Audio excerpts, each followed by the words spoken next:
The easiest thing I could say is that we train service dogs for placement with disabled veterans and kids with autism, even though it's so much more than that. So much more. But there's also this part that includes impacting the community. We can't get these dogs from point A to point B without a lot of help. If I could take and help others along the way of getting that dog ready to be placed with a veteran or a child, that's what Retrieving Freedom's all about. Yeah. It's getting those dogs ready to save lives through the helping of the community to do it. We mainly place dogs 100% with disabled veterans and kids with autism. They come, they stay in these bedrooms. Oftentimes we'll have 2 or 3 veterans here at one time and they hang out and they talk about their dogs. The huge part is following how that dog behaves and works with them without our presence. How can we help these women and men that have served our country? Yeah. What we're doing is we're actually giving them a living being, 24 hours a day, 7 days a week, to help with nightmare interruption, to help with going into public, to be there for you when maybe some others aren't, right? And that's what got me involved. Yeah. You come home and you're used to one way of life, and then you go to a different way of life, and sometimes your body just reacts like you're still there, or you have a traumatic event happen, and it just starts to bring these things back up that you didn't realize. Before I had Victor, I would check the locks of my house religiously.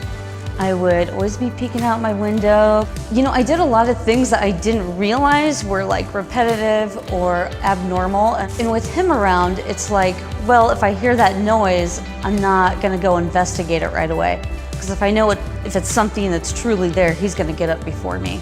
So the biggest thing, I guess, with Victor is I just am not on high alert all the time.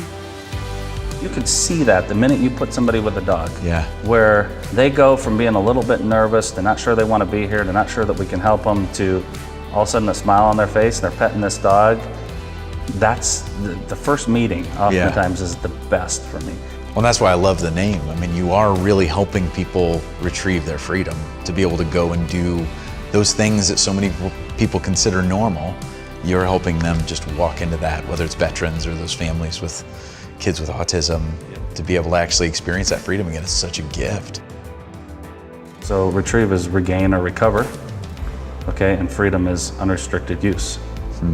So if you can regain or recover your unrestricted use and your independence increases in your life, that's what we do. Wow. Retrieve that freedom. So many people get fulfilled by coming here and working with the dogs. He impacts everybody's life, you know what I mean? So it's fun to watch. We hear a lot of veterans say that their dogs pick them, and that could not be more true. The dogs truly know when somebody needs them. Dogs would not survive without their people, and in our case, a lot of people wouldn't survive without their dogs. And so it's so special to see an animal saving somebody's life, and to see that relief across their face is what we live for here. It really is. So we're wrapping up a beautiful day in Waverly, and to see one person begin a dream that then so many have come around to make a reality. I hope that this story inspires you to think about some of your own dreams and to start to walk them out. But as you do, invite others into the journey and just see where it takes you.